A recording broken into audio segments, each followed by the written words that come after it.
Professor, seus vídeos ajudam demais. Poderia fazer um vídeo sobre o Theo Bell?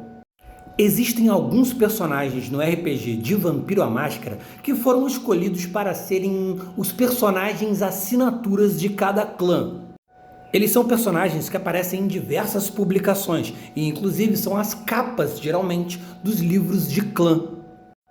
Ou seja, além de serem emblemáticos para a lore do cenário, eles também vão ser responsáveis por estarem apresentando o universo de Vampiro à Máscara para o jogador que está lendo aqueles livros e apresentar o clã e seus estereótipos. Assim temos personagens como, para os Tzimice, a Sasha Vaikos, a Lucita para os La Sombra, Jean-Pierre Zoom para os Ventrue, Anatoly para os Malkavianos e no caso dos Brujah, temos Theo Bell. Um personagem que, inclusive, tem uma forte participação na lore que faz o link ali entre a edição comemorativa de 20 anos e a quinta edição de Vampiro à Máscara. E essa importantíssima participação na continuidade se deve pelo fato de que Theo Bell, ele foi um fiel lacaio, por assim dizer, da Camarilla. Ele, atuante pela Camarilla, recebendo premiações pela sua atuação pela Camarilla, no final das contas, ele vai se rebelar contra a Camarilla e contra os Ventrue e vai retirar, basicamente, os Brujah da Camarilla. Tanto que na quinta edição, os Brujah são um dos principais clãs dentro dos anarquistas. Para você ter uma ideia, durante anos, o Theo Bell, ele serviu aos caprichos principalmente do Ventrue Hardestad, um dos fundadores da Camarilla. Ou quase, porque não foi exatamente esse Hardestad que foi o Hardestad que participou da convenção de Tornes, que é o Hardestad fundador da Camarilla. Mas isso aí é assunto para outro vídeo. E o Theo Bell também serviu bastante aos caprichos de Jean-Pierre Zoom, que é o personagem assinatura do clã Ventrue. Se você pega lá o livro de clã Ventrue, aquele personagem que está na frente é o Jean-Pierre Zoom, tal qual o Theo Bell é para os Brujah.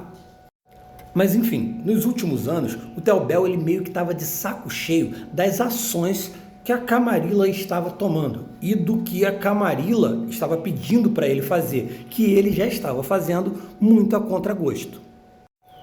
Inclusive, ele foi colocado em uma investigação que uniu o clã Ventrue e Brujah contra um La Sombra antitribo, ou seja, um La Sombra na época que pertencia à Camarilla. Hoje, na quinta edição, os La Sombra já são um clã da Camarilla, tendo abandonado o Sabá. Mas nessa época aqui, a liderança do Sabá ainda era dos La Sombra e dos Tzimice. E aí, um La Sombra dentro da Camarilla era um La Sombra antitribo.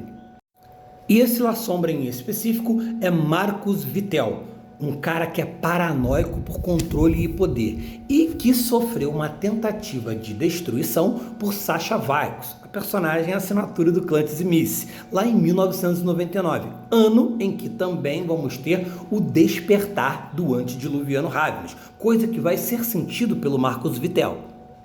Ou seja, depois do despertar do antediluviano Ravnus, de tudo que estava acontecendo, dos ataques constantes do Sabá e a guerra entre Sabá e Camarilla começar a ficar cada vez mais acirrada, ele resolveu se preparar para a Guerrena. Ele estava vendo que aquilo ali estava prestes a acontecer.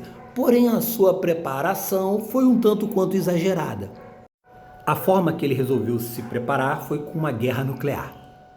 Então ele vai acabar sendo descoberto como um traidor pelos Brujah e pelos Ventrue em uma ação conjunta e vai sofrer um ataque ao seu refúgio, com Ventrues, carniçais e Brujahs tudo junto.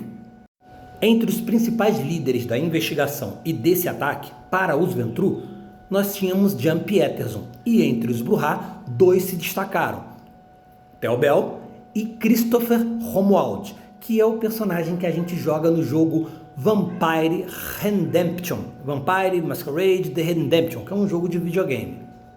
Ocorreu então esse ataque em massa contra Marcus Vitel, que era poderoso o suficiente para destruir quase todos os seus atacantes, mas que no fim acabou sendo destruído pelo próprio Theo Bell utilizando a espada do Christopher. Depois disso, a Camarilla exigiu do Theobald provas da destruição de Marcus Vitel, e com isso ele acabou ficando preso ali em Washington até que ele fornecesse tais provas.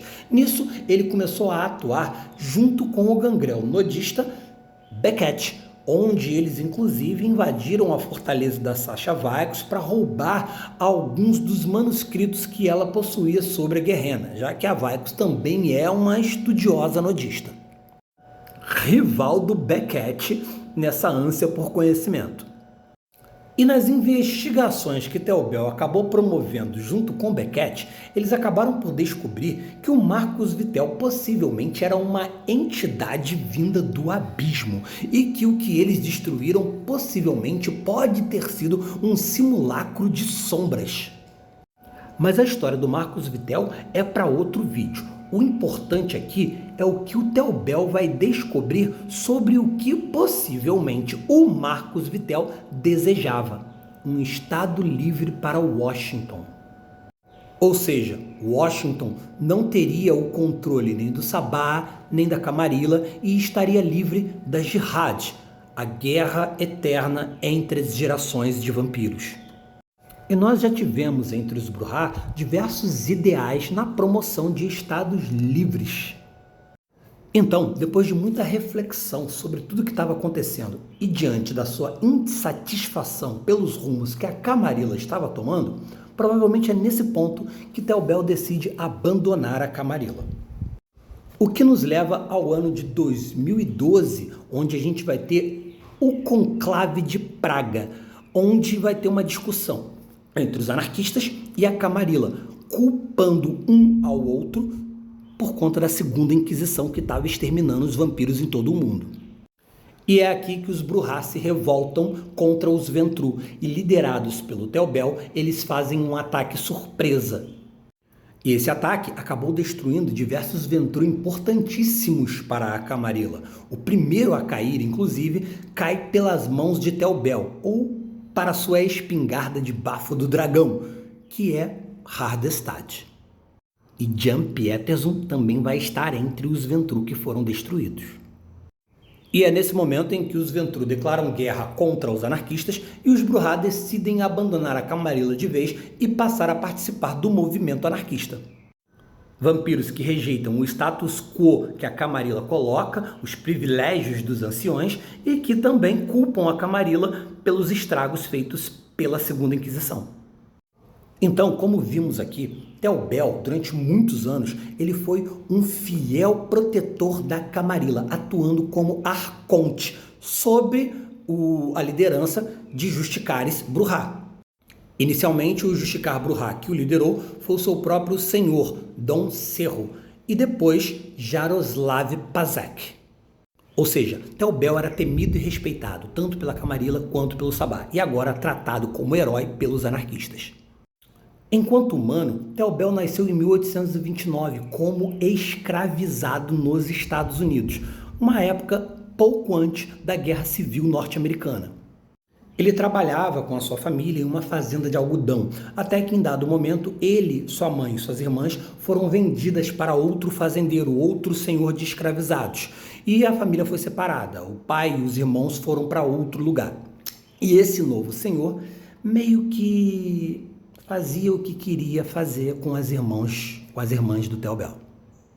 Fatalmente, em dado momento, Theobald vai fugir da fazenda, vai se reunir com outros escravizados fugitivos e vai começar a se afundar no sul dos Estados Unidos para resgatar escravizados.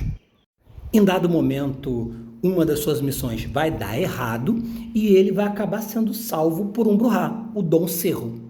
E ele vai ser transformado em um vampiro. E uma das primeiras ações depois disso é justamente voltar à plantação lá de onde ele foi escravizado, para eliminar e punir o senhor de escravizados dali.